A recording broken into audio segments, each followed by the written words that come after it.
welcome to Wrestling Sheet Radio. I'm your host, ProWrestlingSheet.com, editor-in-chief Ryan Satin, here with my co-host, Jamie Iovine. Hi, guys. As well as my other co-host, Elijah Bates. That was very expressive. I guess that there. was only for the camera, really. Yeah, So. anyone listening just heard a weird click like their audio is messed up. Well, it was actually me that entire time. Good to know. Hello, gentlemen.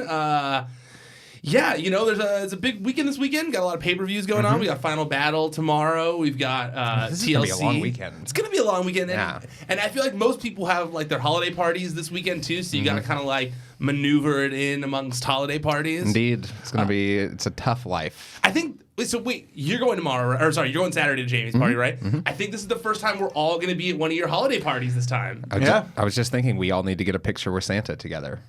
We do. They'll be Santa and Mrs. Claus will be there all day. Yes. Good to know. Oh, are you guys having that like slide again? Yes, right? absolutely. We should do all four of us going down the slide. Was that there last year when you went? Yeah, the slide's my favorite part. It's a sledding slope. The sledding It's slope. not a slide. It's Yeah. A slide is a yellow plastic thing at Playgrounds. playgrounds. okay. Yep. That children fall off of routinely on such counts as kids getting hurt. Yeah, it's a great one. Did you ever get hurt falling off of like a thing? You know, like No, a one time thing I was on the park? monkey bars, though. That and- one and- got me. And a bird pooped on my face while I was Not doing like it. that. And I remember being so freaked out and not knowing what to do. I ran with my eyes closed back to my second grade classroom. Mrs. Randall was in there, and I was like, help me! And then like a day or two later, this girl, Gretchen, fell off the monkey bars and broke her arm.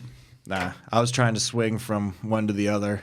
Took a back bump real hard. Yeah. Wind knocked out of me. You know, it was I- one of those when you can't make a crying noise. Yeah. You're like, yep. It was one of those. Dude, oh my god, I forgot to tell you this, Eli, and then we'll get into wrestling talk. I promise everyone. But you know how like you talk about that noise you used to make when you were a child, when like something excited you a lot, like that. Yeah, like something along those lines. I was at my family's Hanukkah party over the weekend, and we were playing that white elephant game, and a little kid who must be a family, I don't know who he was, like a random cousin or something. He opened one of the gifts, and I couldn't see what it was, but he made that noise when he opened. He went like. I can't even remember the noise that I do, but I do it still. Yeah. Yeah. It's like when I talked about Hulk Hogan and The Rock wrestling. Or no, Hulk Hogan and Stone Cold Steve Austin wrestling. Yeah. Like that face you have. Stop But he made that noise, and then when I finally figured out what it was because he opened a bag of makeup. And he was like, thought it was like all like only for girls, and he made like the funniest little noise. Wow. Yeah, it was a good moment. Okay. Progressive parents. Yeah. Yeah, he didn't keep it. No. Well, it was a white elephant. Yeah, someone else took it, and then I got left with a shitty gift at the end of it. We had a white elephant at work today, and I got a big box of C's candy. That's a a good win. gift. That's a win. I got Sausage Party on DVD. That's somebody's trash. That's like clearly somebody brought something they didn't want. Like people desecrate the white elephant all the time. You must buy a gift for white elephant. That's the biggest prereq. Like, and who watches DVDs anymore? We have the internet. We have like streaming things. And sausage party. I mean, like, I like Sausage Party, but random. Okay. Let's get into wrestling talk. I think one of the things I see Jamie already looking at his phone over here. Okay. I think the biggest story I saw everyone talking about this week was everyone was really mad at Jimmy Jacobs for talking about how wrestling is hard to write. Like, it's hard to write a 3-hour television show. And I found this whole conversation interesting because I think like a lot of people fall on different sides of this, you know? Yeah. Because I was even talking to someone here who, you know, he covers television, and he was not agreeing with me. He was like, it's stupid for someone who writes television to say that. Yeah. So for those of you who maybe didn't see it, so Raw, anyone who's watching us knows Raw has been kind of rough lately. Although I thought this week's episode was better than the weeks prior. A little bit, but I mean, You still weren't. no, but I mean, it's just like it's better than what? Better than horrible? Like I mean, Well, I didn't like. There were things I enjoyed this week. No, like, although I mean- I thought the whole Seth Rollins thing was weird. Like, it was weird to talk about how like the show sucks. yeah, I don't like breaking the fourth wall. It's just- And I'm sorry to recap Raw one more time, but I missed the, I guess because I was half watching it, I missed the whole reasoning behind Heath Slater pushing the ladder. I mean, I think it's more we're supposed to assume that he was spoken to beforehand and that like it was to save his job, basically. yeah. Right? Isn't that what It's we like were kind of supposed to the get big- from that? The big boss man. I think raising I up didn't. I guess maybe that's why it didn't come across clear to me. Well, I think it was for the same reason that he I didn't. was like, is he turning heel? I don't. I assumed it was for the same reason that he didn't disqualify Lashley for the whole for beating up Elias during the match. It was like we were supposed to assume that he's been told that he has to be the heel referee. What now. if this whole thing, if they do it right, could do a solid solo face run for Heath Slater? I mean, we talked about it on the recap. I am totally for it. Like, I'm super for it. Roka very against it. Thinks that it's like a pipe dream that like nobody cares. Like, If done correctly, Like, how far do you think he could go? well, they would have to really lay the heat on him. Yeah. They would really, I mean, more than they have. Heath Slater. They would really have to make him like they really got to find a way to make people like, oh my God, what are they doing to him? Like, that's terrible. He needs to get back at him. Yeah. That's the only way it works. And I felt that way when he walked out. Like I was saying on the Raw recap, like when Heath Slater walked out, Eric and I both went like, "Aw, poor Heath Slater." Like when he first walked out, if they can get people to keep doing that enough. I mean, it's a solid start. People, even though nobody was unfortunate. I mean, this isn't a knock on either Rhino or Heath Slater, but nobody was knocking down the door saying, we need more Heath Slater and Rhino matches. Yeah. And it's unfortunate, but They it's ran just their the way- course. Yeah, they have. And but people like them together.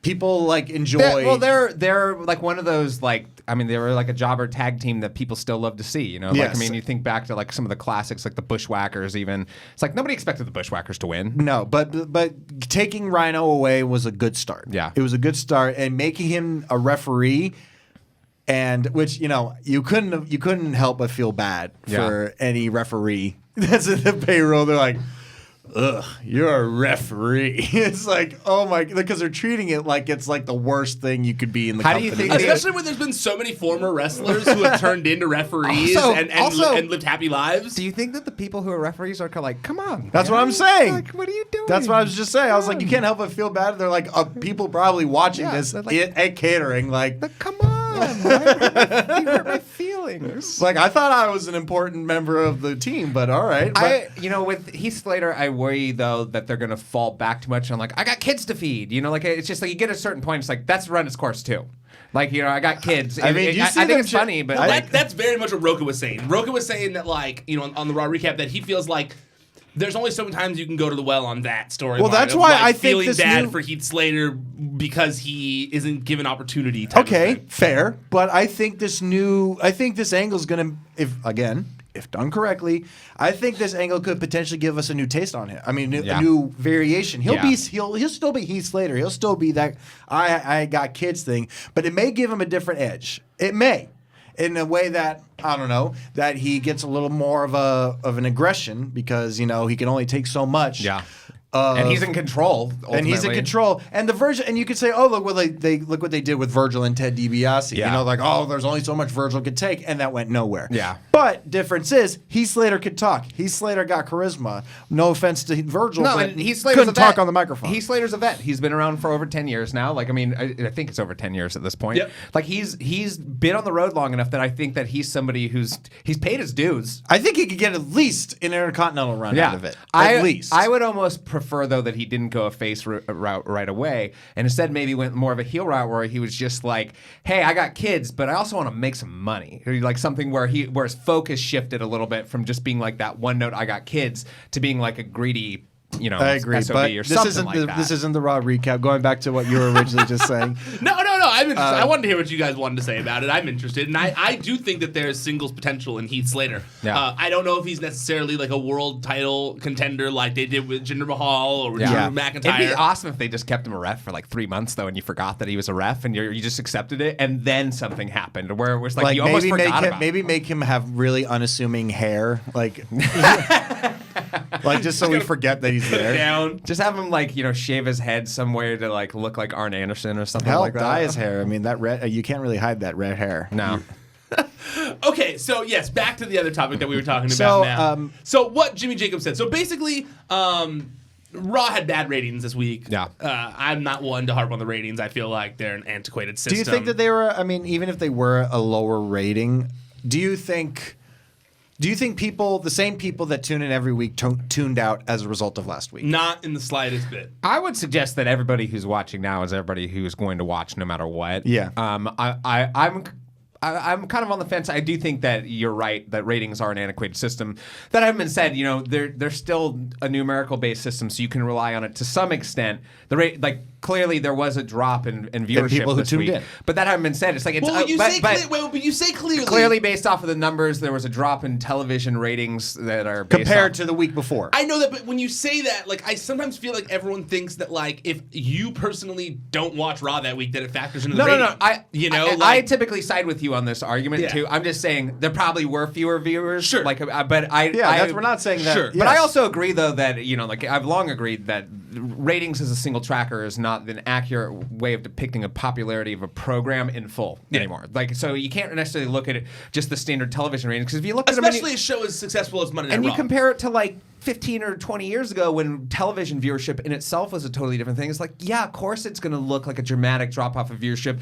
It is, because people don't need to watch things live anymore. So why would they waste their time, watching it live when their time is like better used later on to watch it? Like, you guys, you watch Raw live, but you rarely watch Raw live. The only things I ever truly watch live at this point are pay-per-views. That's pretty much it, because everything else I'm just like, I don't let television dictate this, like, the path of my day. There'll be days where there'll be weeks sometimes where I just won't watch it. I haven't watched sat down through Raw the past 2 weeks or Smackdown, because I just the highlights on YouTube the next day are fairly they give you the pretty good gist of it. Yeah. Unless you want to see a bell-to-bell match, which I got to be honest, hasn't really happened to me lately. Yeah. But that's not a knock to Raw, because you should watch NXT this week if you feel that way. They had great matches on NXT this week. Like, they generally do, but but I wouldn't say like takeover level, because those are always really good. It was like a notch beneath takeover level matches where I was genuinely surprised. And you're right. Yes, NXT does do it a lot, but I felt like this was like an exceptionally good week of NXT TV. And you know what? These past few Raws, people. We've heard enough podcasts, we've heard enough interviews that Vince loves people that come in, and if they don't like something that he has written for them, he enjoys somebody that says, okay, what if we did this instead? Yeah. I think that applies to a lot of things. Vince is crazy. Vince has a lot of weird nuances about him, but there are kernels of genius in there. And with Vince, in terms of this, I think that should apply to a lot of things, because if you just say, oh, that's fucking stupid. Okay, yeah, anybody can say that. And I think that's what happened with this Jimmy Jacobs thing. Absolutely. And yeah, it's a really hard job. Granted, 100%. But there needs to be, I think the fans are, there's two sides of the argument. 100%. There's two sides of the argument. When Jimmy Jacobs said it, I don't think this is what he meant, but I think people kind of took it as, because it's hard. It's like... Yeah. Well, like you said, I think some people took it as two different ways. One, they took it as like him saying it's hard work, which is not what he was trying to say. I don't think that's what he meant. Saying something is hard is very different. Like, he's not saying that it's like being at a construction site or hard labor. I think when he meant hard, I think he meant it's hard for their original ideas to get out to what they want it to be. Yeah. Well, it's also hard.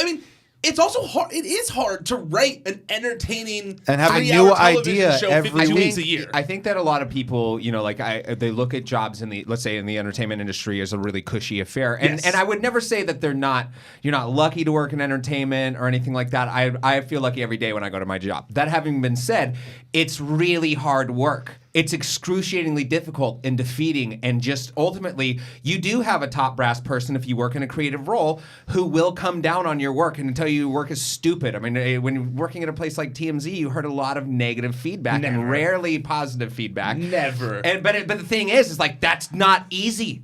That's not an easy thing to go through. Likewise, I think it's not easy to have someone tell you that you're, as a creative person, and this might sound like, ooh, whining, but like as a creative person, it's not easy to have someone else tell you that your creative idea isn't creative or like isn't funny or isn't entertaining. I think one of the things that wrestling fans are most guilty of too is that they look at something as stupid. And let's say the last couple weeks have been stupid. We can all agree the past few weeks have been terrible. That having been said, I think a lot of times what they're not understanding is they're like, oh, but if I was booking the show, I'd have this idea and this idea and this idea. And I guarantee you may. And I guarantee you all those ideas that they have are called low-hanging fruit, because all the low-hanging fruit has been picked already. The WWE, even though they fail at this all the time. They are striving to grab fruit that is not hanging low. It's not, you can't do the same story over and over and over again. We talked about this the last couple weeks about Jeff Hardy and about reusing the sobriety angle or whatever. And it's just like, we've seen that already. And that's because it's low hanging fruit. It's easy to grab. But an original Jeff Hardy story is much more difficult to ascertain.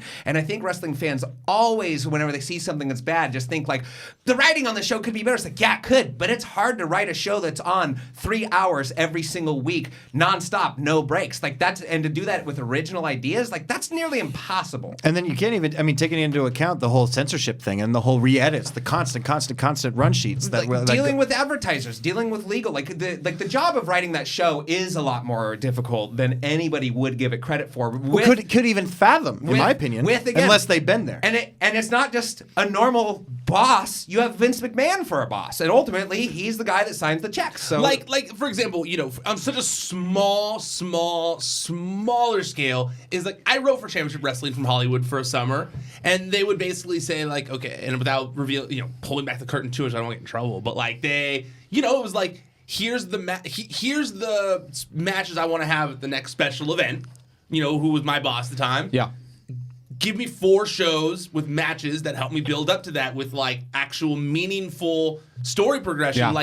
Yeah. It was fun, but that's hard. Yeah. It's not an easy thing to do. And yeah, I get it. We all have played WWE 2K, or we've all played Total Extreme Warfare or whatever, Extreme Warfare Revenge or whatever. We've all had good feuds that we enjoyed, but like you really forget that like at the end of the day, like there are so many audiences that are being served when you're watching WWE television. Yeah. Like just in this room, the 3 of us like different things and dislike different things. So that's not an easy thing to do, especially when you're going globally across all age ranges. Like that shit, you're gonna make people angry. Yeah. And I'm not, and I feel like there's like a weird disconnect here because like, yeah, you should complain if you don't like the show. Sure. Like it's okay to complain. Like it makes sense to complain when the show's not good. And I just feel like Jimmy Jacobs wasn't necessarily making like excuses. Yeah. To me, it felt like he was trying to give you a perspective a little bit. He doesn't even work there anymore. That was the other thing that fucking drove me crazy about this whole scenario. He has no reason to defend them. Is that the whole telephone thing? They unceremoniously fired him. Yeah, and like the whole like internet telephone thing was driving me crazy because like it went from former WWE creative Jimmy Jacobs giving like a little bit of insight to people being like, oh, WWE creative says that it's hard and they're making excuses for Raw being so shitty this week. He had nothing to do with writing Raw this week or the last week or the week before it or months of Raw. The dude really has way more of an axe to grind with the WWE than any individual fan does in any way, shape, or form. Likewise, he got fired for doing something that was very friendly to the indie wrestling community too. So it's just like, it just serves to show you, and I am a wrestling fan, and I am also fickle, and I'm not trying to quote Daniel Bryan in saying so, but the wrestling audience is super fickle and that they'll just take somebody who is like a hero to them or that was like really on their side, and all of a sudden turn against him because he says something positive about an organization that they don't prefer. That's ridiculous. Why do you think, and maybe this is just because Twitter, because I'm on Twitter so much all the time, but like, I do feel like, I almost feel like there's, I'm trying to think the right way of wording it, but it almost feels like people hate watch WWE now. Like they watch it to talk shit on it, and I don't. Well, dude, it's like Star Wars. For the entire time the prequels were coming out, all the people did was talk trash about Star Wars. And truly, it's because they want it to be good. They want it to be as good as they remember it. But the way they remember it is even sugar-coated, too. And it's almost become part of the culture now. I know, and that bothers me. And it's... I go back to the I forget what movie this is from, but it was Jay and Silent Bob Strike Back. Like the world was given a gift of being able to express themselves, and unfortunately they've chosen to just shit on each other throughout the entirety of it. What's that website called? Poop Shoot or something. Yeah, movie Poop Shoot. There we go. and I guess that comes with it. We have a voice now, and it's things that we will be thinking and saying at our own homes. I mean, these thoughts aren't new. No. Yeah. They're not.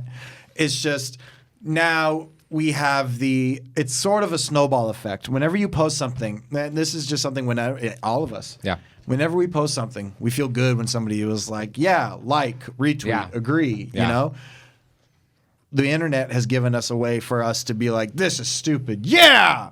I hated that too. And that's a good feeling, despite the fact whether or not. It does feel good to like be a part of it, like a hate brigade like that when you're hating on verified. something stupid. Yeah. Well, it's just you're backed up. Yeah, and I because of that, like I agree with you guys. I've finally gotten a little better at understanding that, and that's why I went and unblocked like everybody that I had blocked. 1,000 people unblocked or blocked or something like that. Like I had so many people blocked.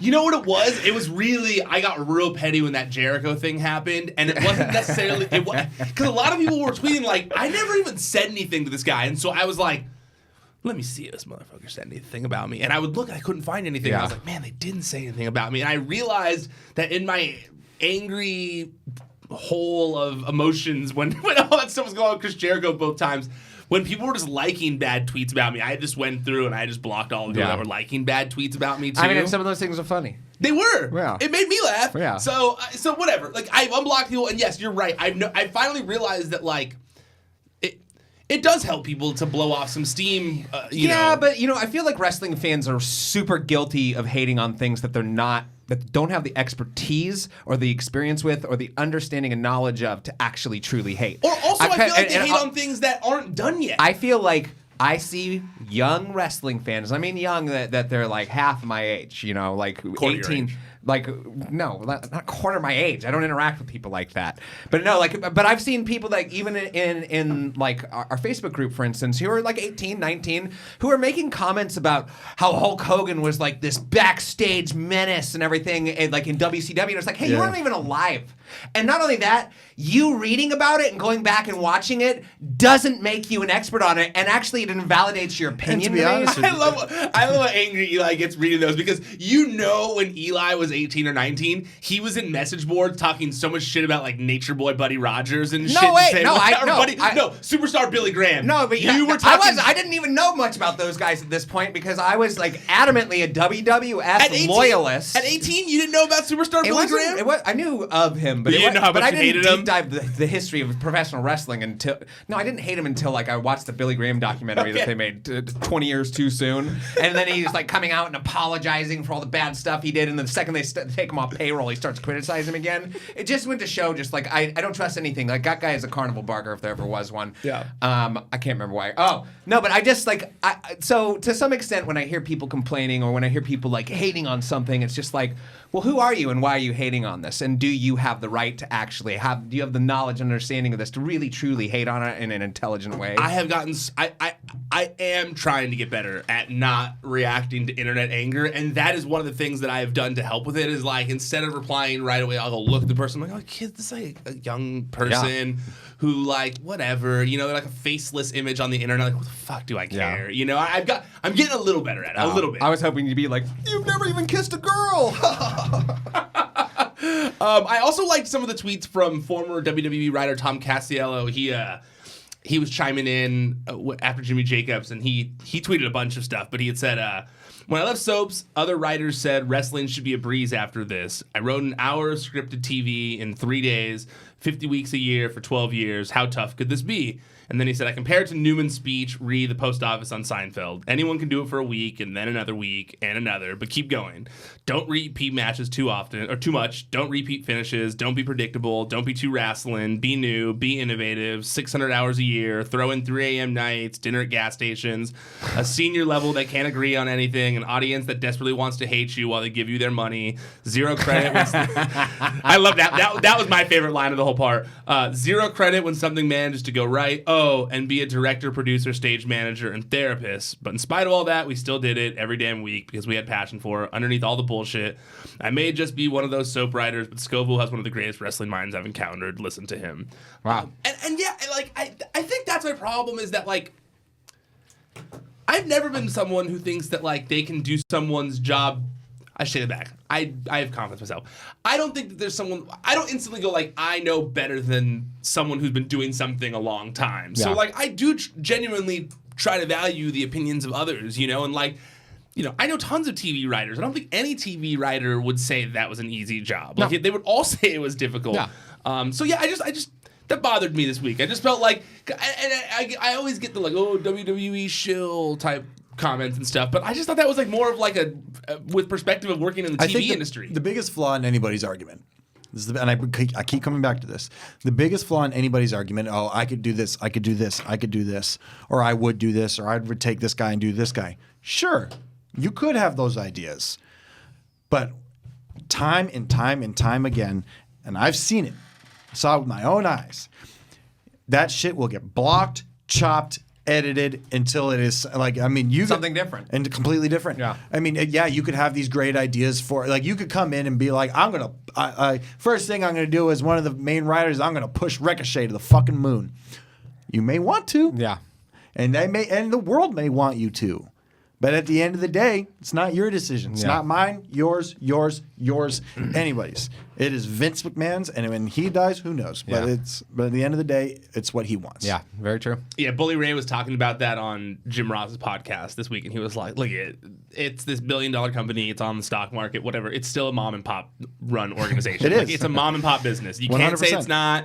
The pop is firmly in charge. He was like, they were both, him and Jim Ross were both like, talking about how, like, we'll read reports on the internet like, oh, Vince McMahon wasn't at Smackdown this week, and they're like, you're crazy if you think that, like, just because Vince McMahon wasn't at Smackdown this week, that, like, his fingerprints weren't all over the show. Like, Vince McMahon was the show, like, you know, and which I think is kind of weird. That's why I do always get bothered when I hear, like, these big complaints about creative, because first of all, creative is running through every possible scenario. Like, they are working, they are looking into the future, they are coming up with different outcomes. Like, they are presenting different things to Vince. Like, it's not like the creative team isn't doing it. If the creative team were given if Vince McMahon just went away one night and they were just like, hey, do it all yourselves, the shows would be very different. Very different. And I guarantee they'd be very entertaining. Yeah. Like, so it's just, you know, I think it's weird. I also think it's weird when I saw so many people in the past few days tweeting me about, like, well, you know, you know what it would be like? It would be like if somebody was listening to say somebody loved, I don't know, Mariah Carey. Say somebody loved Mariah Carey, biggest Mariah Carey fan in the world, and an album came out that they didn't like. That would be like saying just a fucking engineer, that asshole engineer. You know? Yeah. It's somebody who, I mean, by and large, it is a command. It is a command and execute business. Yeah. Yep. By absolutely. and large. Yeah. No. Absolutely. And I also, you know, one of the other arguments I saw this week where people were going like, well, you know, in the 90s and the 2000s, they only had 4 hours of TV a week, and it was incredible. They had no problem making it entertaining. And I'm like, are we just gonna pretend the world was different then? One, the world was different, and two, are we just gonna pretend that, like, every episode of Nitro and every episode of Raw back in the day were all great? I say this because I did this experiment a while ago. Remember this? Yeah. I did this experiment when they uploaded all the original Monday Night Raws, and I went through the Attitude Era, and I even kind of did a live commentary with you guys. I remember. On it. It's like, what? This is terrible. There's a lot of mess. Like, this is terrible. There's a lot of great moments. Yeah.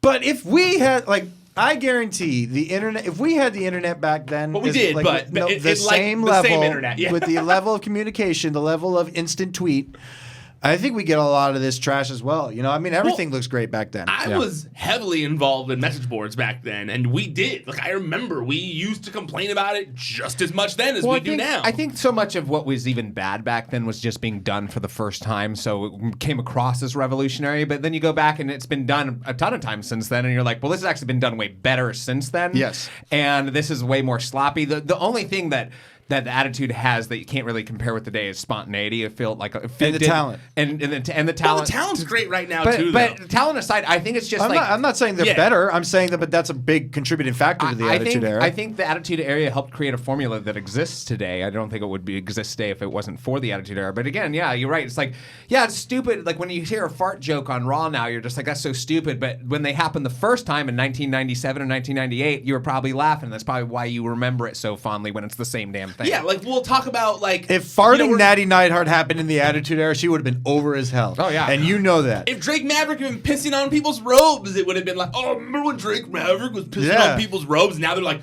oh, we're really gonna have piss humor on our show. Like, come on, you know.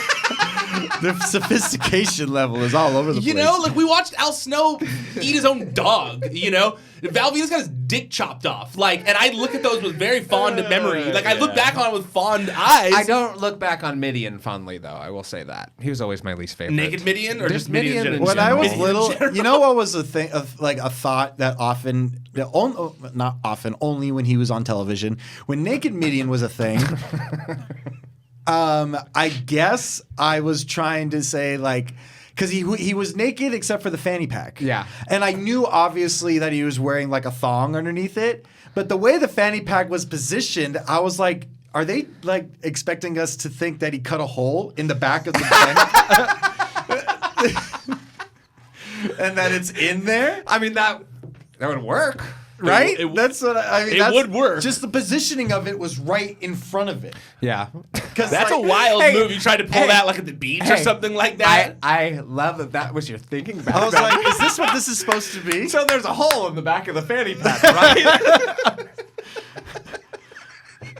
Because why else was it there? See, but Because you know why I thought that? Because if it was just supposed to be covering it, like You'd see it. You'd see it because when he would run, you would just see black when it was going up and down. Yeah. And if you're supposed to think that he's naked, then it's just inside the fanny pack. Yeah. Yeah, I'm re-looking at this image. Google it. I am. Google it. I am, and I can see how you would have thought. Can I see Like, it? I can see how he would have thought. Oh, yeah, for sure. That like Midian's dick was in the fanny pack. Oh yeah, and not only that, but it would actually be functional to zip it, go to the bathroom. Yeah. Fucking Naked Midian, dude. That was such a The fact that he was a rendered character in my favorite. Nintendo 64 WWE 2000 is so wild to me. I always hated when I was in a Royal Rumble and like you'd get knocked out and then you'd be like, oh, I can't use my created character anymore. I got to use whoever they're giving me, and it would always be Midian. Always. Like, It's always Midian. I'm like, he doesn't even have a special move. Or like Brian Christopher. Or Gerald Briscoe. Okay, movie topics here. I thought it was an interesting interview from Becky Lynch this week. She said something that I think that everybody is kind of wondering, is kind of on the same wavelength, and that's whether or not the potential match between her and Ronda Rousey will headline WrestleMania this year. But Becky really established the fact that like she doesn't want to just be quote unquote one of the main events like they like to do at WrestleMania. Yeah. She wants to close the show. She wants to close the show. She wants to be the last match to finish out WrestleMania against Ronda Rousey. Yeah.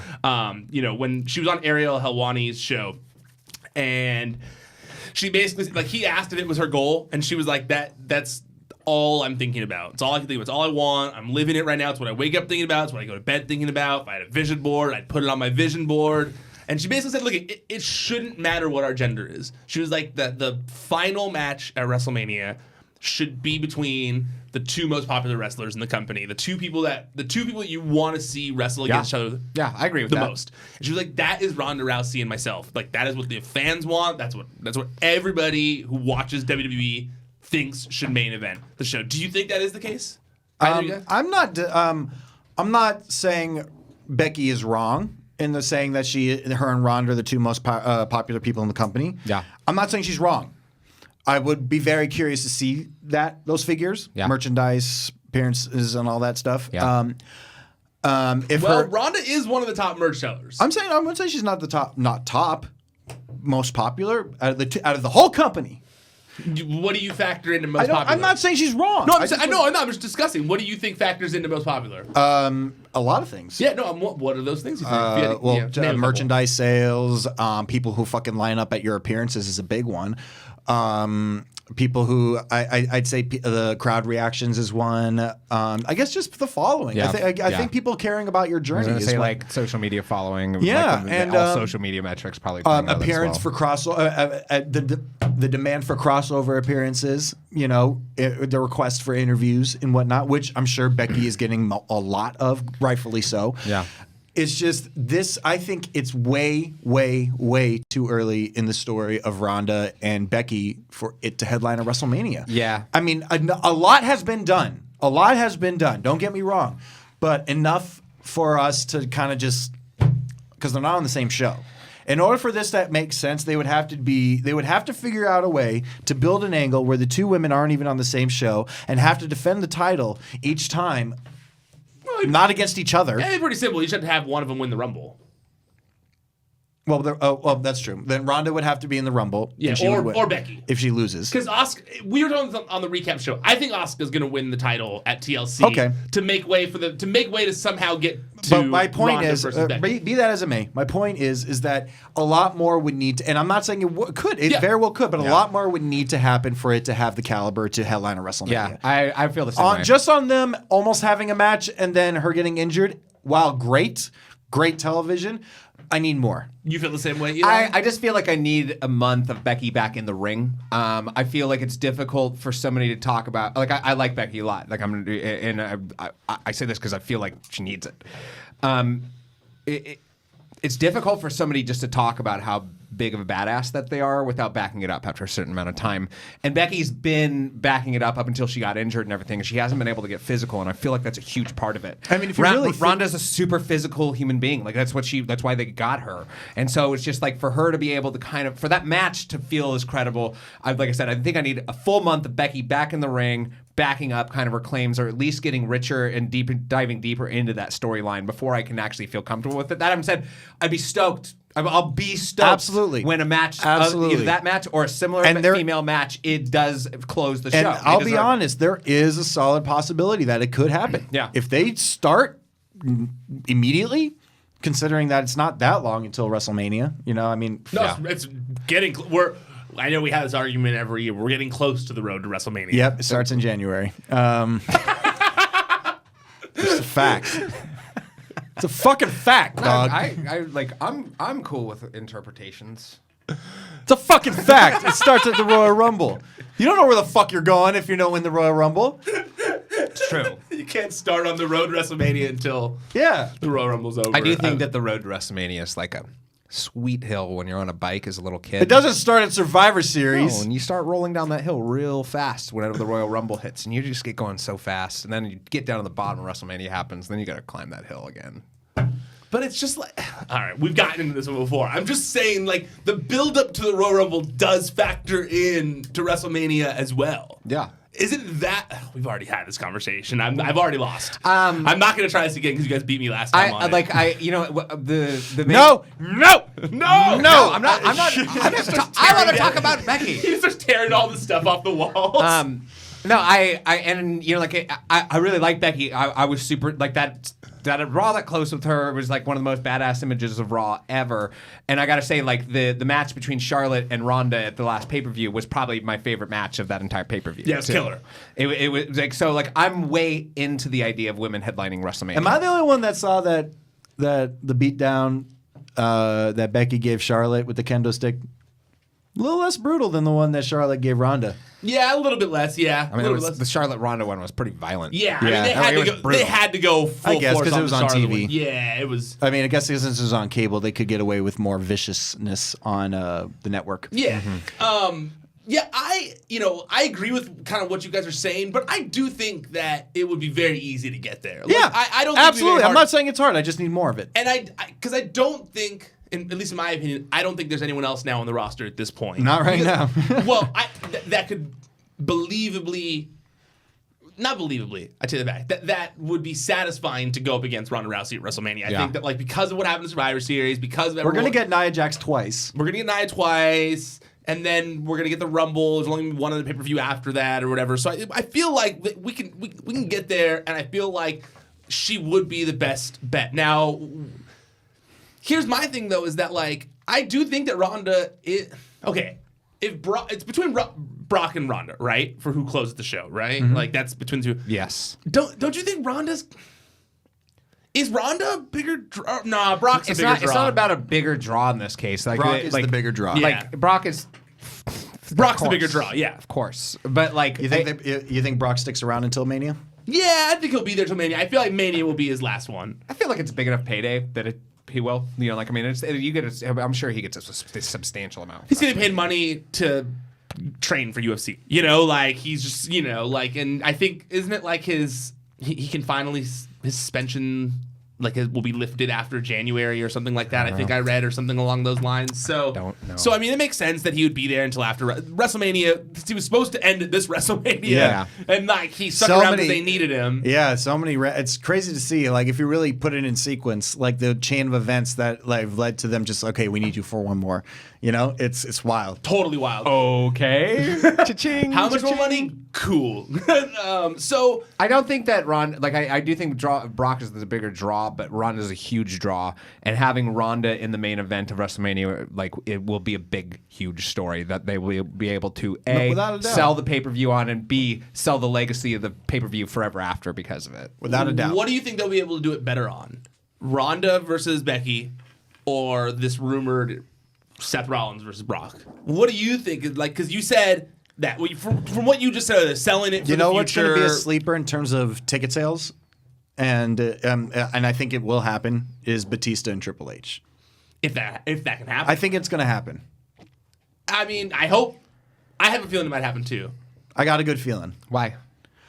Because Triple H hasn't been doing anything else but rehabbing this shit. Yeah. He has been sitting at home. He hasn't been on TV. And Dave's been real quiet. Dave's been real quiet. Like he just seems like he's been real quiet. It feels like it's going to happen. Since that SmackDown appearance. Like he was like talking a lot of shit about WWE for a while. Like because of their connections to Trump. Like he was saying a lot of WWE stuff. And then he had that one appearance and like he hasn't really said shit since. Yeah.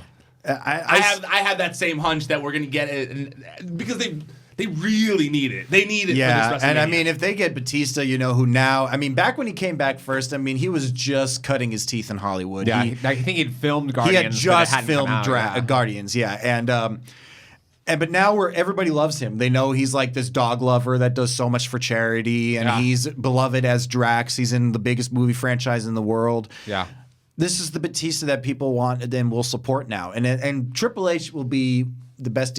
I'm looking forward to it because we get to see a Batista welcome back, which is what I was looking forward to, his original return. Yeah. And we're also going to get Triple H just being a dickhead, which is what he's great at. You're right. You're right. And like how it's like Hollywood doesn't matter. You're nothing here in the ring. Yeah. And they'll probably reference all the times they booed him when he did come back. Yeah. And I think it'll be a fun one. I agree with you. And all the tabloids will write about it. Of course, yeah. All the publications will. Those three matches. Okay, so let's say those are the three WrestleMania matches that we can look towards. Mm-hmm. Batista versus Triple H, Ronda Rousey versus Becky, Brock and Seth. Which one should close the show? Ronda. Yeah.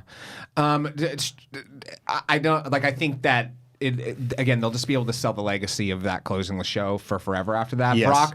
Brock versus Seth, definitely not. Even though it plays off of like we've seen it already. True. Not at WrestleMania. But you're right. I don't think Seth Rollins is a big enough star. We were kind of talking about this on the Raw recap because to me it feels like they're gonna try and do a Hogan Warrior thing. They're gonna try and do Seth being like the Intercontinental Champion, like tough champion who's like on the rise to be the guy, but there's one person stopping him, Brock Lesnar, and they're going to do Intercontinental Champion versus Universal Champion. We haven't done that yet. The story would have to unfold. Just like right now, it's hard for me not just to see Seth just at a different level than Brock Lesnar is. Because to me, granted, Seth is a great worker. Probably in the top of his game as he's ever been right now. But I need more than I'm a hard worker. Yeah. The workhorse thing, I'm not into it. I need great, a lot. You're at every show. Cool. That's your job. There's the occasional main eventers where it's hard to put them at that same level. You take somebody like Kevin Owens, you take somebody like Dean Ambrose, they're really high up there. And if Brock isn't there, they're probably like the top guy. But when he is there, it's almost like this sub high level between the highest and like medium or something like that. Until Seth figures out a way to say more than I'm extremely in shape and I can put on great matches, that's what's going to stop him from being the guy. Yeah. That's the last piece funny, he's missing. A lot of that I'm a workhorse type attitude. It's like it really hasn't served many people beyond the Intercontinental title, even to this day. It only works if you're facing Brock Lesnar. Yeah. If you're not facing Brock Lesnar, why are you bringing this up? Yeah, it's true.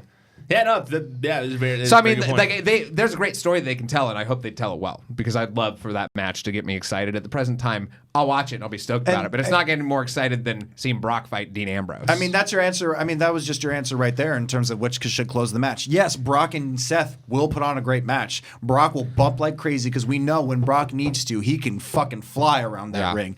It's just that there's not as much meat on the bone as there is with Becky and Ronda. Yeah, I found it interesting. I was listening to just to kind of play off of what you guys were talking about there. When I was listening to Bully Ray on JR's podcast this week, he was saying that, in his opinion, he doesn't think that Vince McMahon will ever allow someone to become as famous as John Cena again, like that or The Rock or Stone Cold or something like that. Like that, if he has his, that if we're up to him, nobody will get to that level because then they have leverage over him once they get to that level, and he doesn't like allowing people to have that kind of leverage over him. Look at Brock.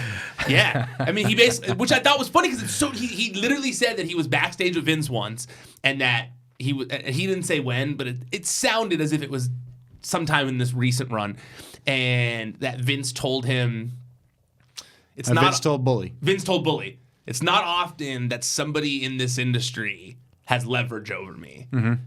But if they do, and they don't utilize it, then shame on them. I was like, whoa, that's crazy. That Vince, like, and look how he's gone back to the well with those people who do have leverage over him, and he's been willing to work with them. Hogan, The Rock, even Austin. Austin, they literally said Austin walked out and came right back. Yeah. And it's just like I get that, and I don't. I get that I'm saying that, and I'm sure Vince even has said something like that, but I don't think he meant it because you needed somebody like a superstar to come along every now and then that you can base the rest of the business around. Without Steve Austin, like The Rock wouldn't have become as famous as he is, and like all the Attitude Era probably wouldn't have happened the same way it did. It's like you need those people to reach like the stratosphere and anchor everybody else around them. I could see Vince being like so petty near the end of his like, and granted, he like doesn't want one more of those. The business has changed enough to where there's enough streams of revenue coming in that they don't need somebody like that. Like that's basically what Bully Ray was saying. Yeah. Like I'm sure in every time, so like Roman gets sick or somebody gets injured or some Saudi prince wants Brock Lesnar at their next event, I guarantee that Vince does not go to those meetings and be like, I guarantee you that he does. I'm sorry. I guarantee you that he does go to these meetings and be like, we have to call Brock, don't we? Oh yeah, 100%. I thought his control over, because Brock is the only person in the company right now. I could say that back when Cena was still an active member, I could say he could do it too. But Brock is the only person that could tell Vince, no. Yeah. I'm not doing that. Taker too. I feel like Taker's one of the ones where it's like a similar. He's like, we gotta call Undertaker, don't we? We have to have Undertaker do this Raw 1000, don't we? It's not gonna make any sense. He's gonna come out and say something nonsensical, but we gotta do it. Like when Roman got sick and had to go away for leukemia, I guarantee you he did not enjoy calling Brock and be like, we need you to come back. We need you to do a run-in. No way.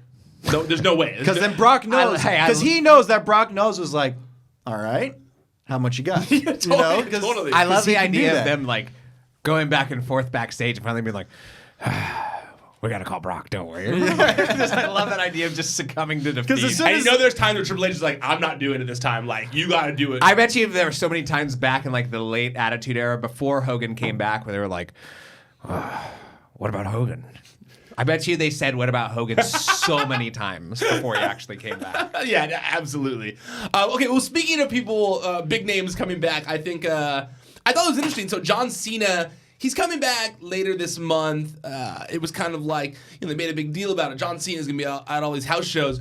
But I thought it was interesting that, he did an interview this week and he said that when he comes back, that he's not coming back to WWE TV. He's only coming back for a string of house shows that he had 1 month off. That he said that he's like 1 month in between movies, promoting. Right now he's promoting the Transformers movie, Bumblebee. Yeah. And he was like, I had 1 month off and like I could have had free time, but I wanted to come work with like, my family. I wanted to come work with people who I trust, who give me creative energy, And I thought that was interesting that like, Cena's coming back to me for house shows. Like it seems I think it's interesting because if Cena's as good of a guy as I think he is, and I don't know him, so I have no way of verifying this, but it seems like it's a great veteran thing to do. Because if he's back on TV, it's taking attention away from somebody else who should be getting that TV spot right now. And This is a great way to get ticket sales up in the house show market, and that's what it's. And this is the whole thing he's come back for. These kids are going to be able to see John Cena in the ring again. I think it's less something that he did out of the kindness of his heart, even though he says that here, and more. And this is just me. This is pure speculation on my part, but to me, it seems like we literally were just talking about how Vince sometimes. What about Hogan?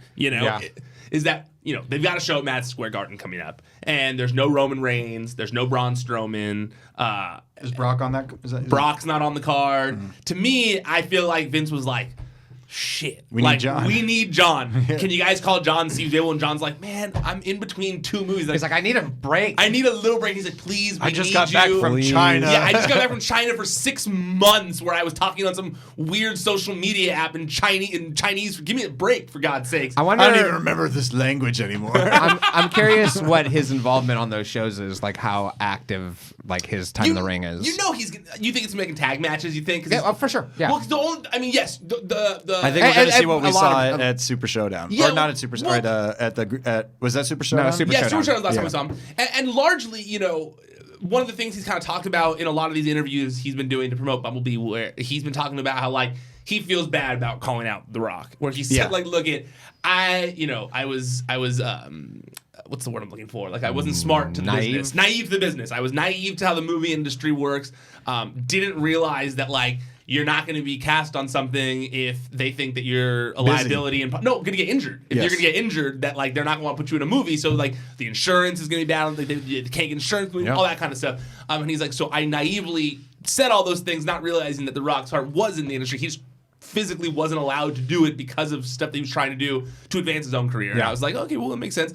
But yeah, you would think that if he's got a movie in a month that he's not going to be doing a lot of house shows. I'm not saying that he's just going to be the guest on some talk show or something like that, but I do think that it would be ridiculous to think that he's going to be having like a 20-minute match or something like that. And I got to be honest with you. If he does, good. Props. Like that's incredible. I got to be honest with you. I've been seeing a lot of Cena lately in his interviews and stuff, doing press runs and stuff like that.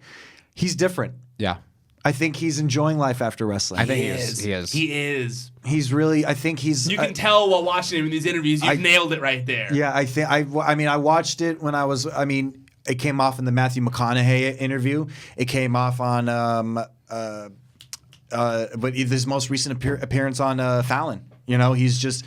He's real. I think he's checked out. I think he's like, okay. I think so, yeah, for sure. And hey, did it for fucking 16 years. He was the top dude, and he was treated like crap the whole time.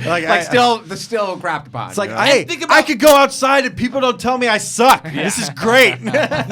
Just think about like the travel that he has gone through in the WWE, being the top guy in WWE, and then like you're walking on the movie sets, and look, movie acting isn't easy. We're gonna get back to the writing TV is hard discussion, but like. You get pampered. He's getting pampered much more than he was ever pampered. He's not getting beat as up a wrestler, So, I mean, obviously you're going to enjoy that life more. I mean, he's not like busting his nose horribly in the middle of a match and stuff like that and having to keep going. Like and having diarrhea underneath the ring. And he's getting legit work. Like it's not like he's getting like he was doing commercials and he was doing stuff here and there and he's still getting commercials, but now he's getting like real commercials and he's getting like real movie roles and he's getting like the thing is that he is the voice of an elephant in pistachio. That's what I mean. Like that commercial is very lucrative. Same for like the Bud Light. I want to say not Bud Light. And that random car commercial. That was what I was thinking But they play his theme song, but there's no reference to John Cena at all. Yeah. Like, he's not in it. There's no WWE anything. Yeah. It's just literally the car, and it could be any song. It doesn't matter. But for some reason, it's John Cena's theme song. Yeah, it's weird. It's very confusing. It's so weird. And Sky Vodka is the other commercial I was thinking of. He had that weird Sky Vodka commercial. Oh, yeah, that's a fun one. Like, and John's, like, the difficulty is, like, now when you hear him say something about his love for the WWE, it's like, I believe that it was there and that I believe that he does love the WWE. But absolutely. But you also hear the practice speaker in him whenever he says it, where, like, I don't find it 100% genuine. Like, when I hear him profess his love for WWE, I'm like, I do believe that you do love WWE, but I believe that you loved WWE and that you're starting to love other things, and thus it's like, it's I don't know, it's ringing a little bit hollow. Just like you said, I think he's enjoying like this next phase a lot. And hey, all the power to him if he is. Yeah, he's earned it. Absolutely. He deserves it. All right, lastly, before we get out of here, I want to quickly talk about the tryout, and then I'll let you get out of here, Jamie. The tryout going on at the WWE Performance Center right now. And the only reason I'm bringing this up, because I know that you were so fired up today. Jamie was pumped about this topic, and not for Penelope Ford, like most of you. I was hyped for Penelope Ford, too. I know, but that's not the real reason you were hyped. The real reason you were hyped is because you're a Floribama Shore guy. Yes. And there was one of the cast members from Floribama Shore in attendance. Jeremiah. Homeschool. I'd like. Is that his nickname on the show? Yeah. Is it kind of like how the Miz used to call himself the Miz? Because he was homeschooled. So it's kind of like how Mike used to call himself the Miz. No, he didn't call himself that. The cast members called him. Oh, so it's not like a persona that he's created. No, it's a derogatory term, I think. Yeah, they're like, you're weird. You're from homeschool. and hey, he's got the. If you've seen the show, I haven't. So that's why I wanted to hear from you. Big motherfucker. Well, I saw the pictures. Dude's big. He's got the look. He's handsome. He's young. I thought I heard something in the earphone. Sorry. He's handsome. He's young. He's got the look. I have no idea about his athletic ability, but I mean, he's got the look. Does he have a lot of charisma? Because I haven't watched the show, so I really don't know. I never really got into Floribama Shore. To be honest with you, none of them do. Really? Yeah, they're just a bunch. I mean, they're a bunch of pretty boys. You know, I mean, I think I'm not sure how he would do in a scripted environment. Yeah.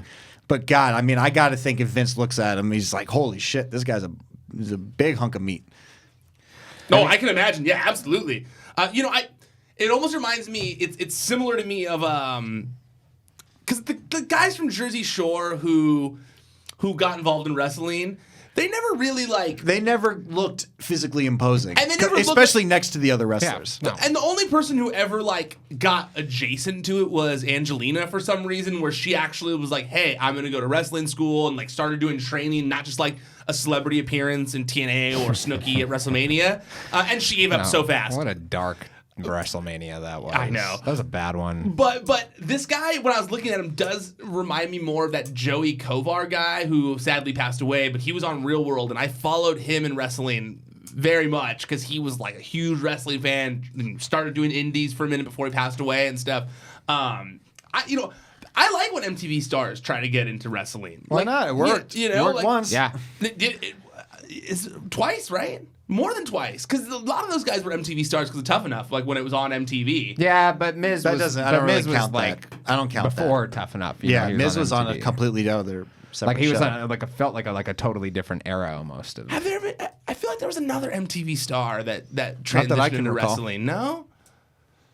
I mean, there's maybe that funny. I mean, there's that funny video. I mean, they're not even WWE people, but I love that dating video with Jimmy Havoc and Marty Scurll. Oh yeah, I watched that on Twitter this week. It's a great one. Yeah. No, but okay. So you think that this guy? You think he's got potential? I mean, aesthetically, yes. Aesthetically, 100%. I don't know his wind. I don't know if he can tie his shoes, let alone take a bump. But Yeah. I mean, he looks like that, So I mean, but bigger. And Yeah, Jamie's pointing at a very ripped Zac Efron stand-up thing. But I mean, I like I said, aesthetically, he's got the look. One of the other ones there, like I said, Penelope Ford, and I think Great, it would be a great get for them. great. We actually, I think, I could have sworn it was the three of us when we were talking about After All In. We were talking about it, how we said that we felt like there was a chance that Penelope would get signed before Joey in WWE. Absolutely. And sure enough, now she's at the tryout. Good for her. And I got to be honest. I mean, I love Joey. I think what he does is dope. I think he's really changing the indie world at large. I think he's doing just as much in a different way.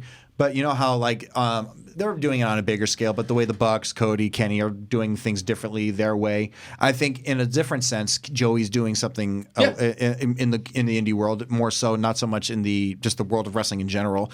But I just don't see, unless he goes through some sort of huge physical transition.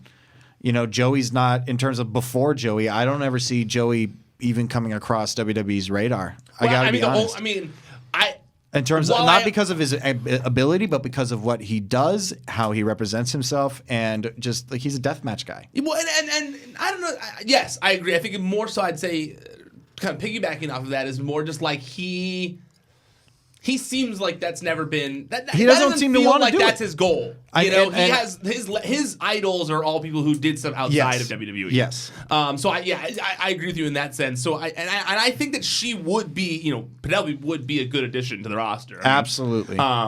She was one of the standout performances at All In. I mean, yes. she stands out every time she's featured in anything. Absolutely, I couldn't agree more. And like I said, this is not a knock against Joey. It's just that there are certain types of wrestlers that the WWE want, and I think that's the same reason why Sami Callihan didn't work out. Yeah.